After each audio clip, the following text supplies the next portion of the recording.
Yes, hello indeed. Hopefully, you heard that little hello excerpt from none other than the subject of the day, Harald Weiss. Figured that might be a better place to start off with than me saying hello. I threatened some time ago. Threatened is probably the correct word.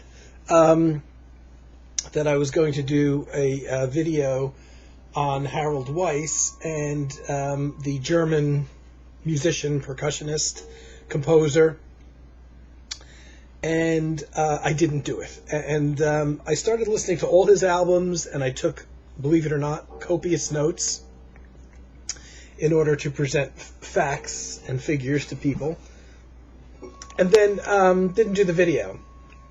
Guess what? I lost the notes. And and the funny thing is, I was spending a lot of time in my car listening, especially in my car, listening to all the Harald Weiss discs that I have. Then I got sidetracked because I got a whole bunch of VCLT. And that kind of put an end to my Harald Weiss listening. I was just mentally preparing to do a video on him. And when I got to VCLT, it suddenly became... I got sidetracked. Then I lost my Harald Weiss notes. And I kept mentioning on occasion in my other videos that maybe I should get back to that, and I never did. Then I actually got to the point where I don't get to, when I'm thinking of doing a lot of these videos, and that is, he might be too obscure to even bother to do a video of, which sounds odd considering some of the stuff that I do videos on. But not too many people know Harald Weiss, and his albums are kind of hard to come by. And to be completely honest, I can't even recall how I discovered him. Now, I am an ECM Records fan, no doubt about that. And he did do an album for ECM, but I don't think that's where I discovered him, oddly enough. Or, especially because the ECM album that he did back in 82, I think, September of 82 he recorded an album. I guess it came out in 83 for ECM. And that was really at the time that I was heavily into ECM at that point for about 5 years. But it didn't come out in the U.S., I'm fairly sure, on its original vinyl format. At that time, not all of a sudden in the early 80s, ECM record distribution here in the United States changed, and not all the albums that ECM put out came out in the United States anymore.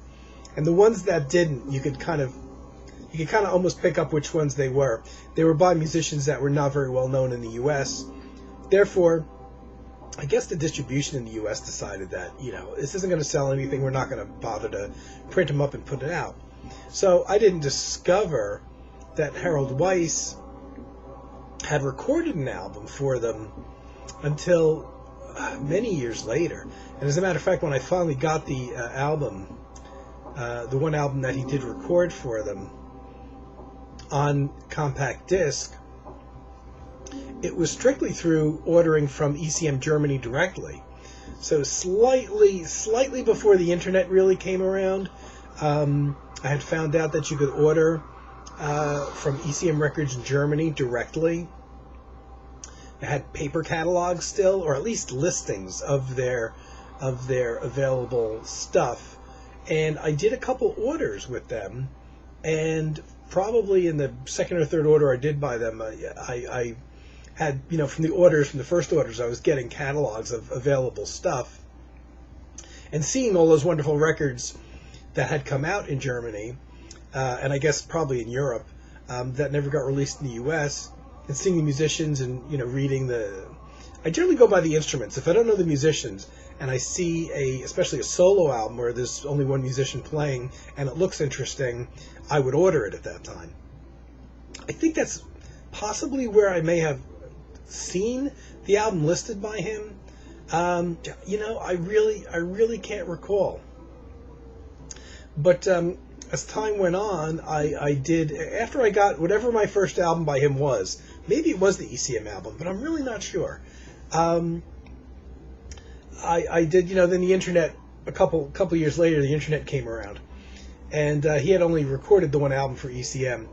And I just kept on looking because knowing that he must have recorded other stuff. I took a look around, and I started finding albums being imported by, I think it's like CD World, and CD World was one of them, CD Connection was another, CD Universe was another, and all of those guys are still around. Kind of expensive though, stuff. They're not cheap. And so I would, every once in a while, pick and choose one as they became available, and not much was becoming available, so it was fairly easy to see if there's only one album by him available, and I was really, for whatever reason, interested in him, because he's a quirky composer. First, a German guy, born in 1949. I didn't know a lot of biographical information about him. But he studied traditionally in colleges, took music training. And I don't really know a great deal about his history, but I know he did actually study violin and piano playing, according to his online biography. Kind of interesting because he doesn't really play any violin on any of his recordings, and he does two basic types of recordings. I think he plays a bit of piano, but not even a lot of that on his albums.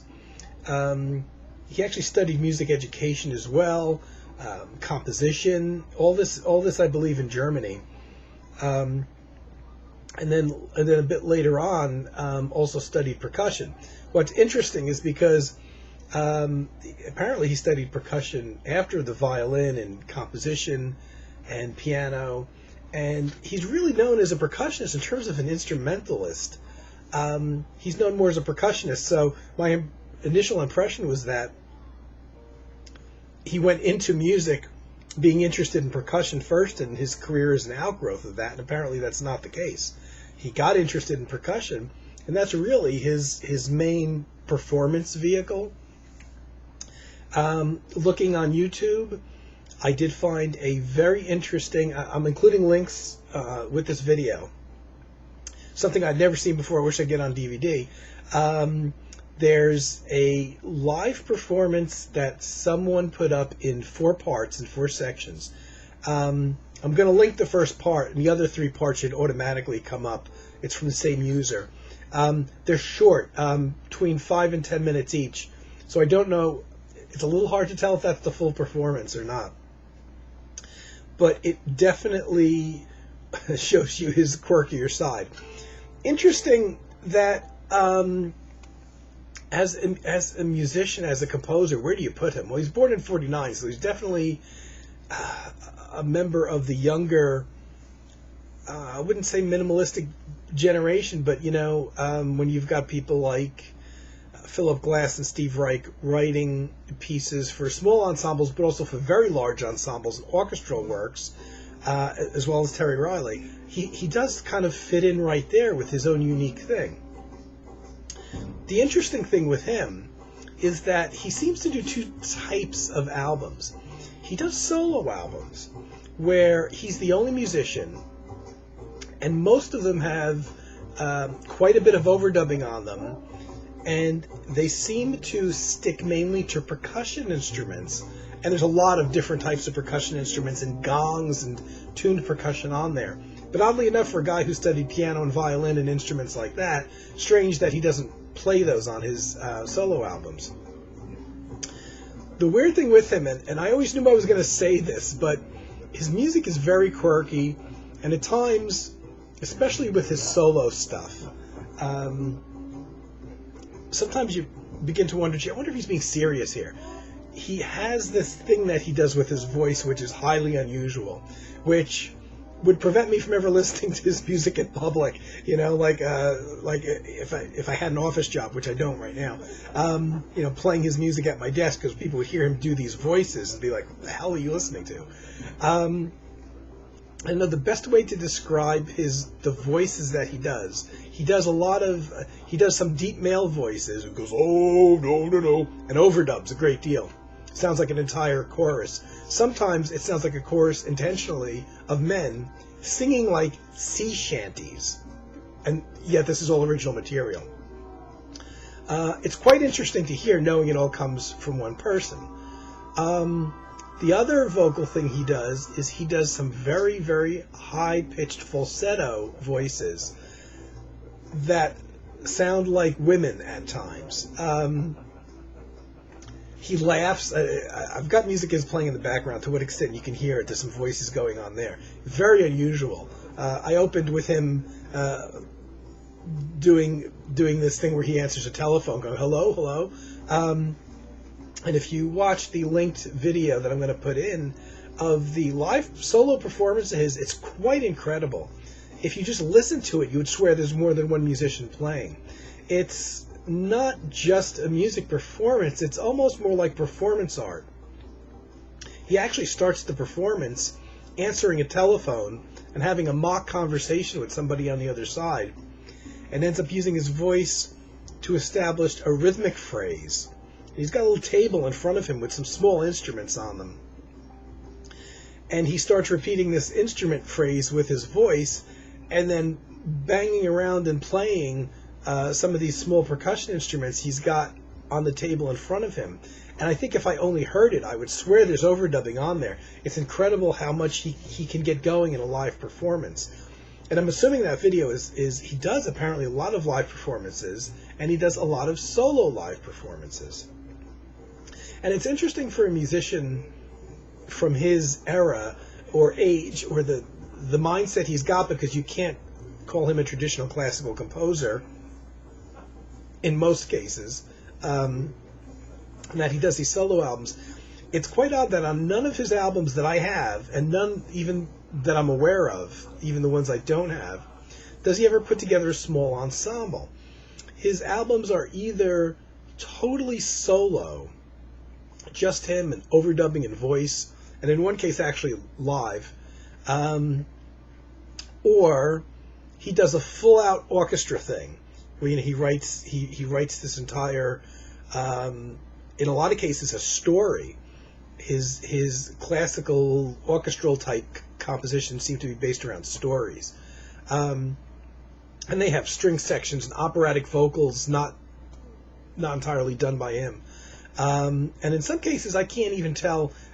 Most of his albums are in German. Some of them have American English translation. Others don't. There's one or two that I'm not even sure that he physically is performing on. I'm not sure. It's very hard to tell.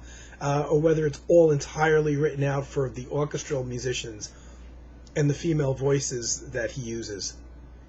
But getting back to his voice thing, especially on the solo albums, sometimes you tend to think, geez, I wonder if he's being serious here.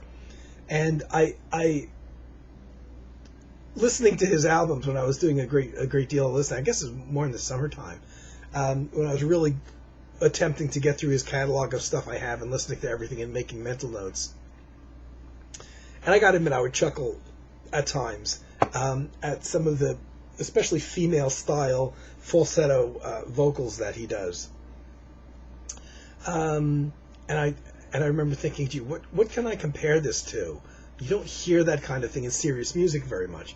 And the thing that I came up with that I'm hesitant to say, simply because if anybody actually does go out and start buying his albums, I'm afraid that the statement might stick in their heads and might unfortunately ruin the experience. But I've got to say it anyway. A lot of the female vocals that he attempts to create himself through the falsetto voices and through overdubbing remind me quite a bit of Monty Python sketches. If you remember the old Monty Python British TV show, where the men usually played the women's parts as well, and they would do these ridiculous falsetto voices on the women. And just hearing them, it didn't even matter what they said, just the way that their voices sounded when they were imitating women with the handbags, over their arm and all that, and just the dresses that they wore, kind of reminded me of that. Some of the voices, some of the female voices, remind me a bit of Monty Python. So if you folks that, if you're going to ever get into his music, I hope that doesn't ruin it for you. but he seems to do two types of albums. And it's weird to me that somebody's so involved in new music, because there's no doubt about it. I mean, when he creates his solo albums with just him playing, what do you compare it to? It's not jazz in terms of bebop.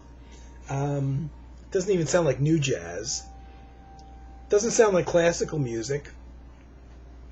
Every once in a while, it might sound a little folky. I can remember one track actually sounding like it had a bit of a blues chord change almost to it, done entirely on percussion instruments, oddly enough. But it's pretty hard to categorize it, if not impossible. The orchestral stuff that he does weigh in more on traditional orchestral stuff. It's not incredibly avant-garde, but it's still pretty unusual stuff. So I thought it was weird that he only does these two types of extreme albums, it seems. Like I said, I don't have everything by him, but the things that I don't have, including he has a more recent album that came out just in the last couple of years, because he's still very active. And that was a large-scale orchestral work, again, that I believe he received some awards. He's actually received awards for his compositions from numerous different countries, mostly European countries, I believe. And oddly enough, for many years, he's lived in Spain, despite being German. So I don't know why it seems that there's a lot of folks from Europe that especially musicians, that for some reason end up living in Spain. I don't quite know why. I've seen British people move there, and German people. So I don't quite know what the attraction is, or it could be economic situations or whatever. But apparently he's actually made his home base in Spain for a lot of years. But it seems like he also does lectures and teaching posts and those kind of things. And he travels to wherever those are and lives in those locations for as long as those posts last. So he's done things outside of music in terms of just performance and writing and recording. Supposedly he's also got some influence of rock music, but to be completely honest, I don't hear it in any of his works that I have. And it's, I don't know, I guess if you could get, he's such an original, such a unique guy, that I'm going to, as I mentioned, include a couple links to his, one to his live performance, which gives you a kind of taste of what is on some of his solo albums, even though solo albums do feature overdubbing, so the musical landscape is a lot richer. But also, I'm going to include a link to one of his full albums. It's a 50-minute album that must have come out on vinyl, because there's about two 25-minute pieces on there, which is, I think it's one of his more orchestral albums. And I'm going to include a link to the first part of it, and the second part should automatically come up in the YouTube playlist, and you could hear that as well, because it's two very different things. His solo albums are quite different from the orchestral things. And I don't know, is his music hard to get into? I guess it depends on how you listen to music. The solo stuff comes off as a bit more avant-garde, no doubt about it. And occasionally you might hear a little bit of piano on his solo albums, but interestingly enough, he very much likes to focus on percussion instruments of various types on his solo work. And a lot of voices too. Like I said, he does a lot of voices. He does a lot of deep men's voices. He does that female thing that I mentioned, which sometimes will give you a chuckle. But he's very he's received a lot of awards, prestigious music awards, from serious organizations throughout Europe. To the best of my knowledge, he's never come over here and played in the U.S., and I don't think he's known at all. Now that I think about it, since I bought all his records at import, I don't think any of them were actually ever released here.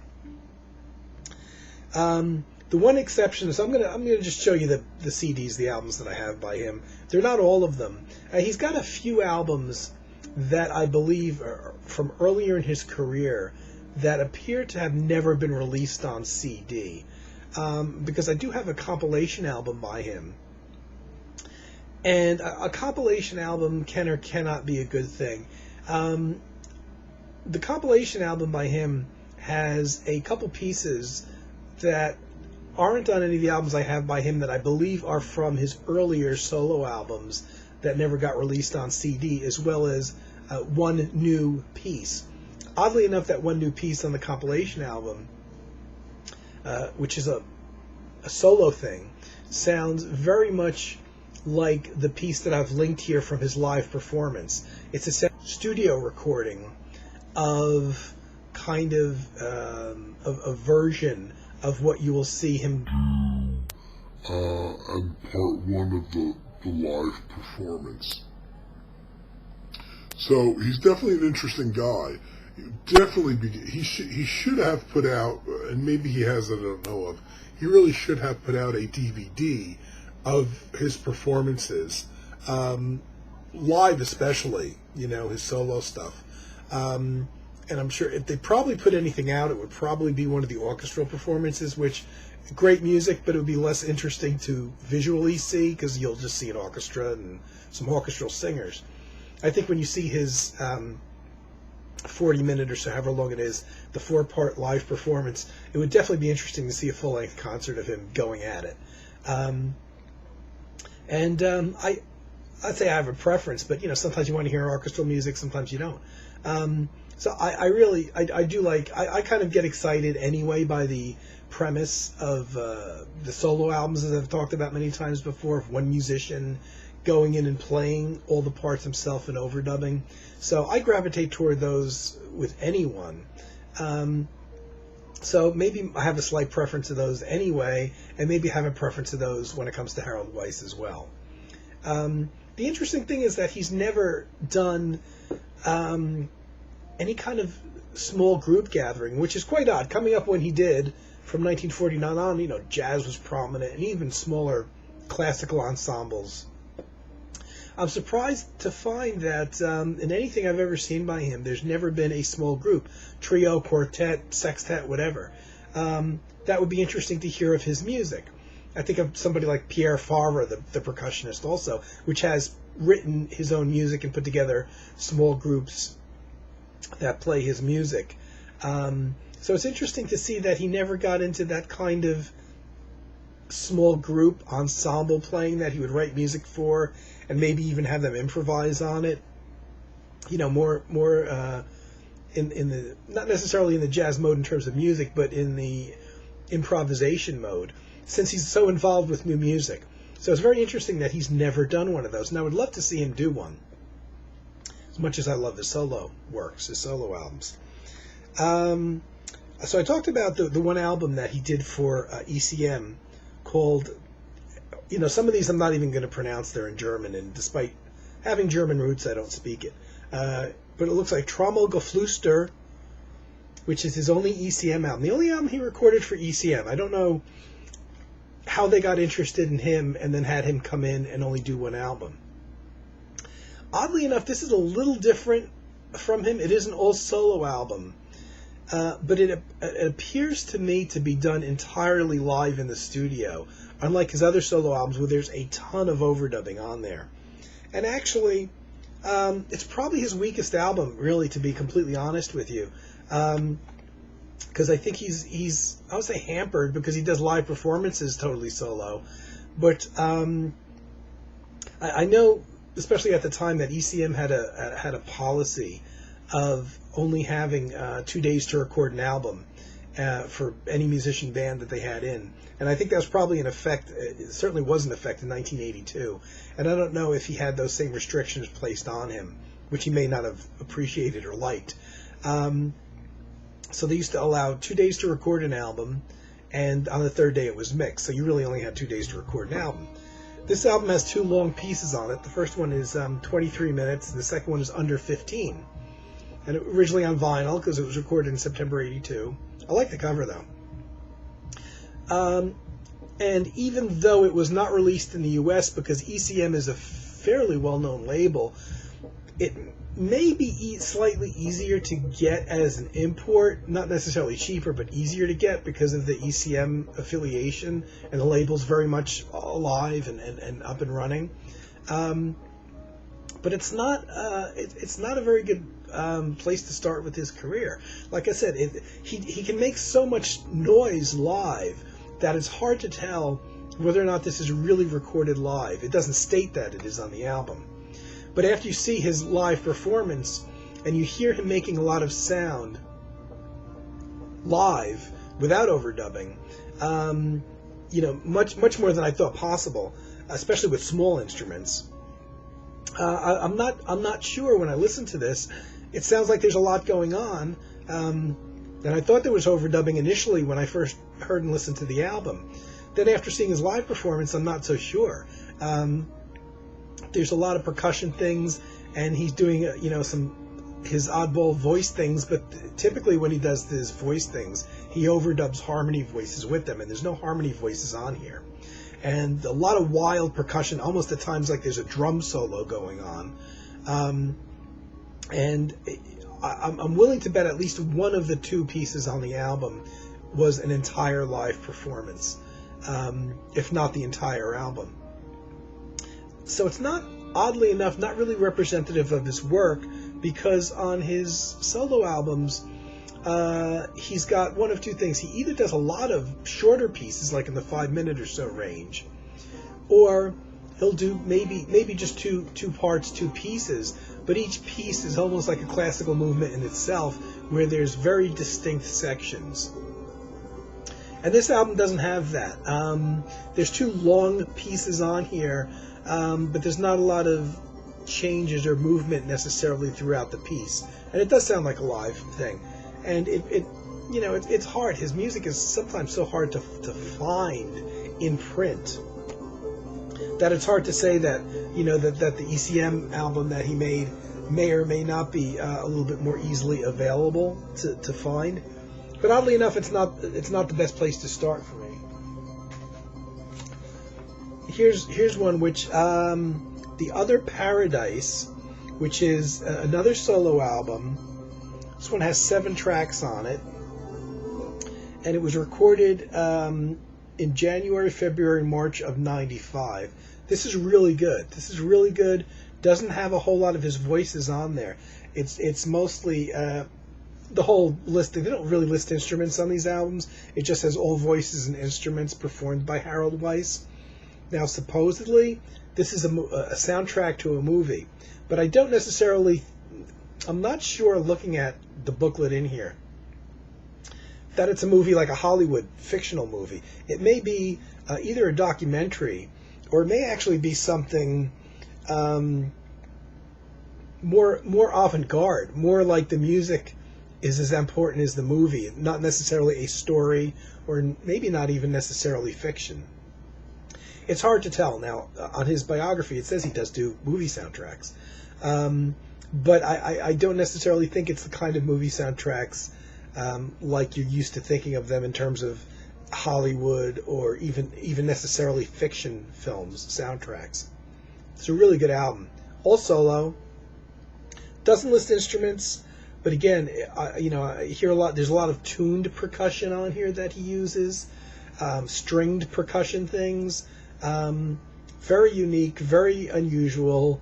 This is one of those imports I got, I think, from CD World or something like that. I don't have the.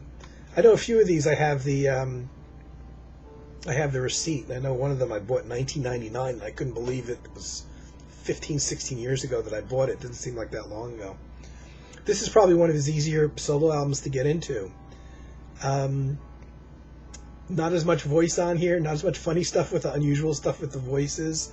And I just have a little bit more of a desire to hear his solo albums. Some people might like the orchestral stuff. I'm playing around with the volume here off and on because it gets awful quiet and then it gets loud. It's a really good album, though. Really good solo album of his. What label is it on? Gingo? Yeah, it looks like Ginkgo. So again, that's, when you see some of these labels, you worry about the size of the labels and whether or not these things could possibly remain in print on these smaller labels based out of Europe. Another really good all-solo album by him, Winter Gesang, or it's Winter Songs, at least they put the translation of it on there. And again, it just lists Harald Weiss as playing all instruments and voices. This one was recorded in July of 1986. Oh, actually, I'm wrong. Recorded in 86, released in 88. This is a Wergo, W-E-R-G-O album, which I'm happy to see. I like the Wergo label. I think it's a little bit more well-established than some of the labels that his stuff comes out on. Wergo's a pretty obscure label here in the U.S. I mean, when you buy a Wergo album, it's an import. But they've been around for a while. I wouldn't say they're as big as like an ECM, but they've been around, so you probably stand a bit of a better chance of finding things by him. Remain in print because they are on the label. This one's a little bit unusual in that it actually, one of the few that lists instruments on here. I gotta take my glasses off of this. Mentions steel drums, soprano and tenor, steel drums, sansa, bass sansa, clavier, which is, keyboards? DX7, which would be, I guess, the Yamaha DX7, which would be a synthesizer. There's not very much synthesizer. His music is very much acoustically oriented.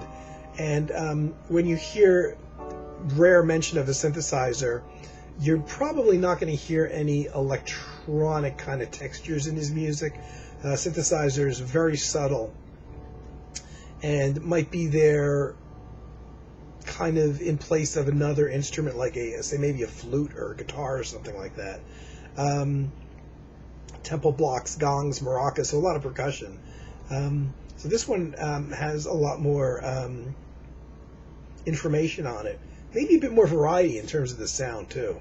And then he does the voice on here. And this was one that was fairly easy for me to get into in terms of his music. But, I mean, compared to anyone else's music, his stuff is not really accessible, I would say, to be honest with you.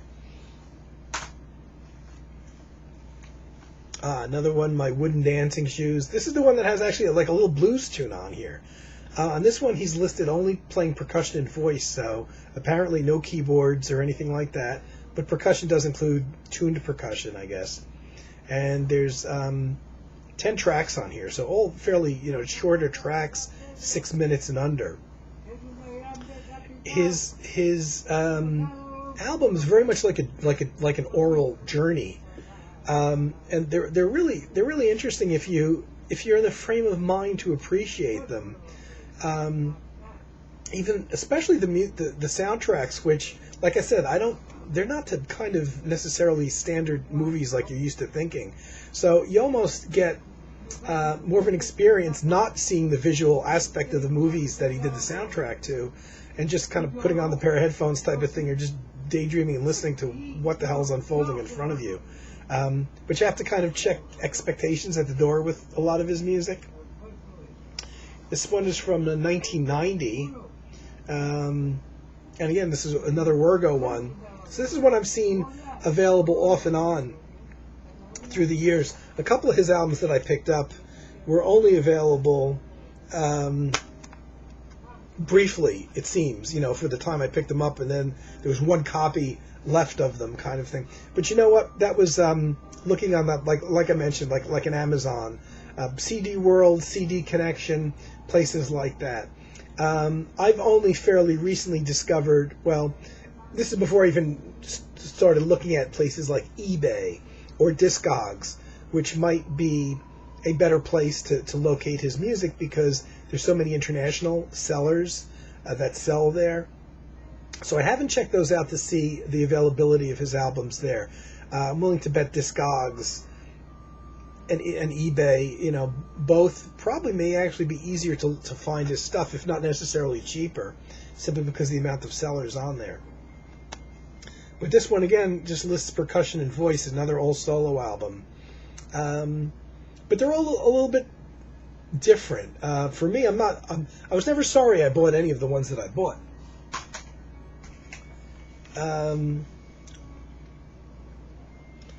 This one is called Arch, A-R-C-H-E, and I believe this is the one that I'm going to include a link on. And it's in two parts. It's let me see, first part's 27 minutes, second part's 30 minutes. So it's two long pieces. The subtitle is A Piece with Prologue, but no finale. So let me see. This is one of his orchestral pieces, I believe, because typically his short. This is one I bought in 1999, September 1984. This was recorded, and the liner notes. Oh, they're in German naturally, but there is an English translation. And there's more of a bit of biography as well in here for him. But you know what? I'm not sure if this is an orchestral piece or not. Let me see if I can find any credits. Yeah, it looks like this is what. Yeah, this looks like. He also does when he writes his orchestral pieces. He also does plays and stories around them. So some of his orchestral pieces are purely orchestral music, but a lot of them seem to have a story behind them as well. So he's really quite active in terms of, I guess, multimedia, or not, just the musical aspect of it.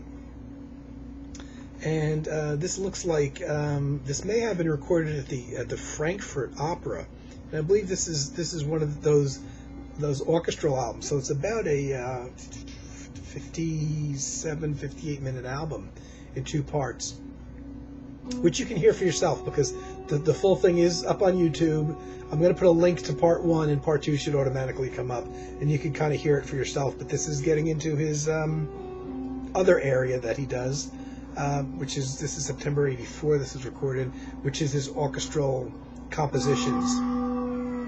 So there's a couple of his pieces which are the orchestral pieces, which may be a little bit harder to get into, and not all of them, but a couple of them may be fairly heavily vocal oriented, and there's a story behind them in German. So unless you speak German, you don't understand it. Now that was never a problem for me so much, even though I'm not a big opera fan, because I would rather listen to the voices as musical instruments just singing notes than worry about the story about what's going on. Some people feel that way, some people don't. But another one that's in that realm, here's one from 1997. That's another orchestral piece called Das Gespenst. It translates to the ghost. Now, where did I read that? Probably in the booklet. And this, again, there's a story behind it. And this may be one of that more heavily vocal, story-oriented type classical pieces where there's a lot of voice. And it's a story about a ghost. And, of course, he wrote all the music. There's a whole big picture in here of a bunch of people standing around. I'm guessing that is the musicians. The musicians are the theater actors / musicians. Too bad none of this stuff ever plays here in the U.S. This is broken up into a whole bunch of shorter pieces. Unlike some of his other orchestra work, which he's usually just broken up into a couple different pieces. But yeah, this is orchestral piece. A lot of vocal oriented stuff. They list tenors, mezzo sopranos, sopranos, and a keyboard player. This may be the album where I'm not 100% sure of what instruments, even though there's an English translation in here of what's written about the play itself or the show itself. Actually, you know what? This one doesn't have it. I'm sorry to say. This one doesn't have the English translation in here, so it's all in German. And they actually have written out large sections of the dialogue within the play. And this is a fairly heavy vocal-oriented thing. Recorded, it looks like April 1997. There's a picture of Harald, sometimes with beard, sometimes without. He's brilliant, though. But maybe the Ghost, despite the fact that I like the subject matter, could be a little bit harder to get into because it is more vocally oriented, unlike his other orchestral albums, that voices come in and out of it. On this one, there's a lot of vocal presence, and obviously it's singing about a story here. And unless you speak German, you're not going to get the story. It doesn't affect my enjoyment of it so much, but may for a lot of other people because there's such a heavy vocal. By the same token, when I listen to him, I'm amazed at the talent that this guy has.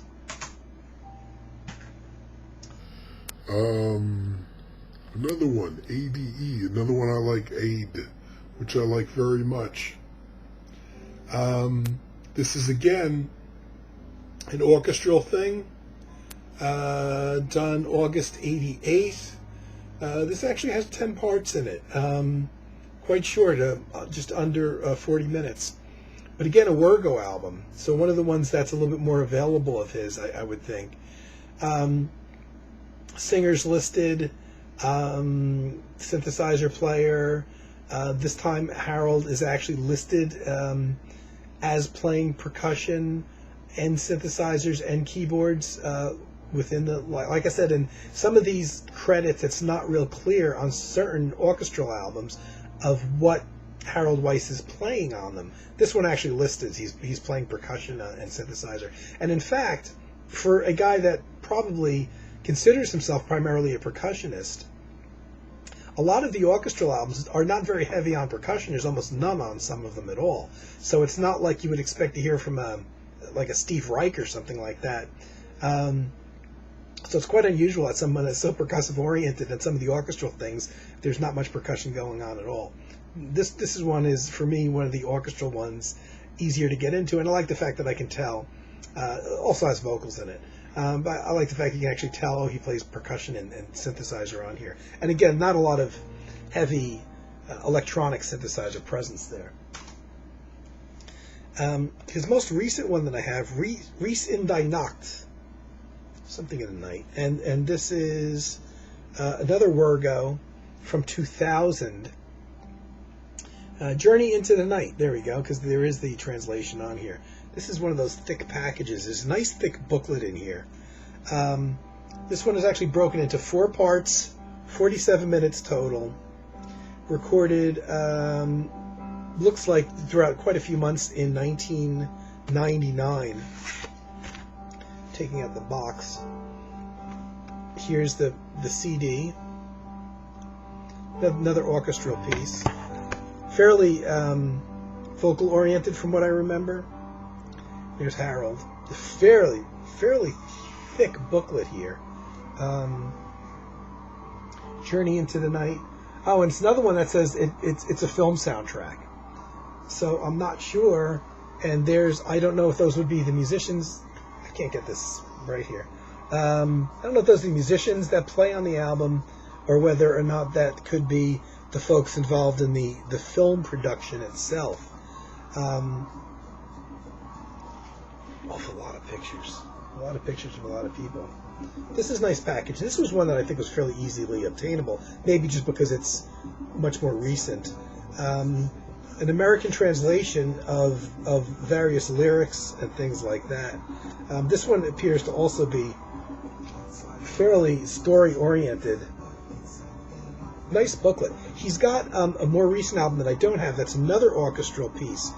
So it seems like in recent years, and maybe it's just the way I'm picking and choosing, or finding, I should say, his albums. Even have the musical score for parts of it. But it seems like in recent years, he's really focused himself on writing orchestral pieces, because he had one come out. I know there was one in 2009, and I think there's a much more recent one that actually got an award, if I'm not mistaken. And so it seems like in recent years he's been very much orienting himself toward writing strictly orchestral stuff. You can see it's broken up into 4 pieces, about 57 minutes, 19 seconds. They listed musicians, sopranos, which would be vocals, viola, violin,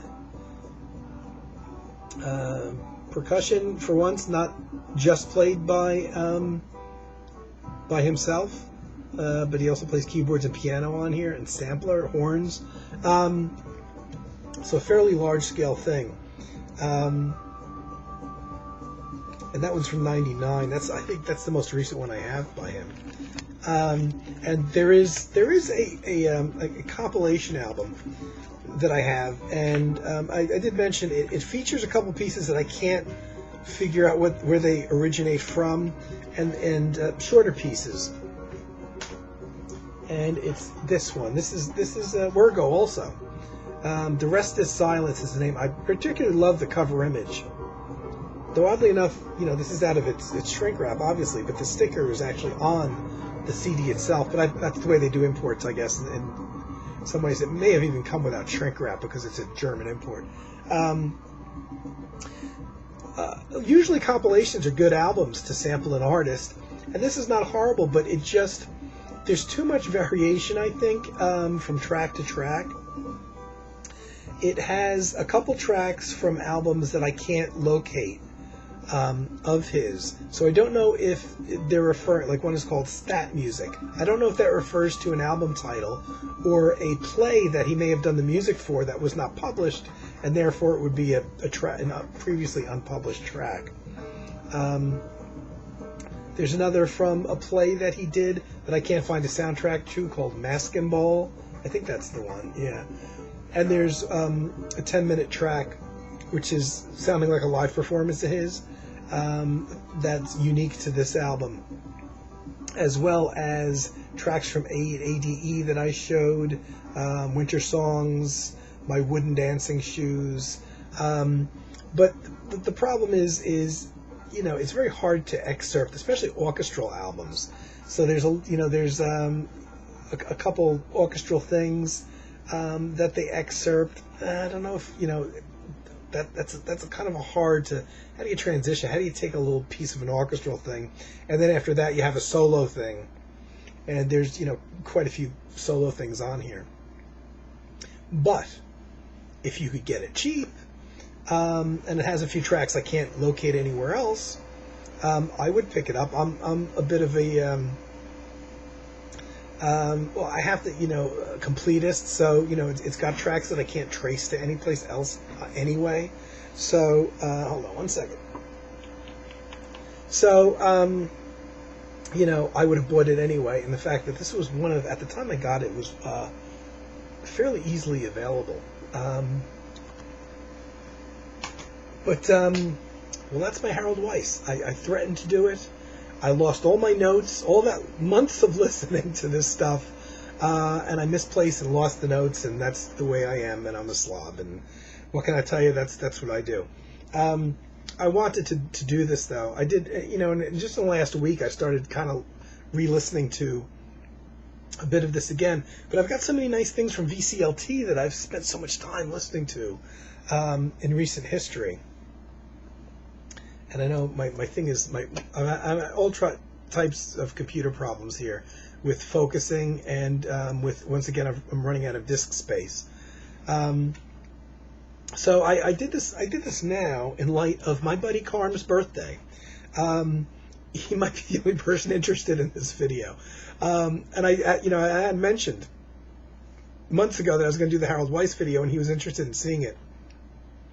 And he's the one that said, "Where's that Harald Weiss video?" And he's the only guy, for all the obscure musicians that I've shown, he's the one guy that I thought, he's so obscure, and his stuff is not easy to get, and it's not cheap or inexpensive to get. People might just not care. Generally, that wouldn't stop me, or maybe I would just throw in his music with other artists or something. But I get a lot of enjoyment out of his music. It can be fairly heavy listening. The orchestral stuff is a little more intense listening.